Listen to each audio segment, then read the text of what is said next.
Assalamualaikum warahmatullahi wabarakatuh.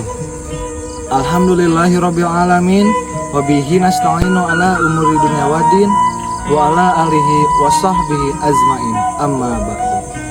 Langkung ti payun hayu urang sanggakeun puji sinareng syukur kana Maha Ghafur, muja kana Maha Kawasa nyaeta pangeran urang samudayana Allah Subhanahu wa taala. Rehna urang samudayana tiasa paemplok Tiongkok patepang lawung dina ieu raraga. Tahila salawat miwas salam hayu urang sanggakeun ka junjunan urang samudayana habibana wa nabiyana Kanjeng Nabi Muhammad sallallahu alaihi wasallam. Ka para keluargina, ka para sahabatna sinareng urang samudayana umatna. Samemehna kana inti acara simkuring bade ngahaturkeun nuhun ka Bapak Guru khususna Bapak Pandi sinareng karerencangan anu atos masihan waktu sinareng tempatna. Kukituna simkuring ngadeg di dieu bade ngadugikeun tentang modem. Naon et modem teh? Modemnya eta alat pikeun nyambungkeun komputer, TV sareng smartphone kana jaringan anu berbentuk jaringan digital.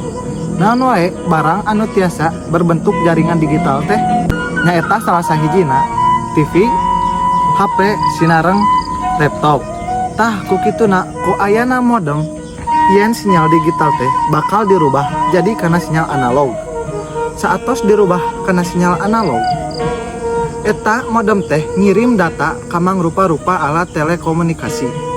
Kesimpulanana we lah, yen fungsi utama modem teh nyaeta ngarubah sinyal digital jadi sinyal analog. Teras modem teh bakal ngirim sinareng nampi kana sinyal berupa-rupa anu alat telekomunikasi.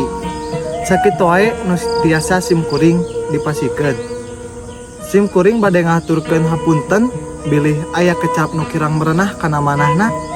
Meser tauco ka Cianjur, meser kantong ka Ciater. Namun hirup hayang pinter tong poho diajar komputer. Billahi taufiq wal hidayah. Wassalamualaikum warahmatullahi wabarakatuh.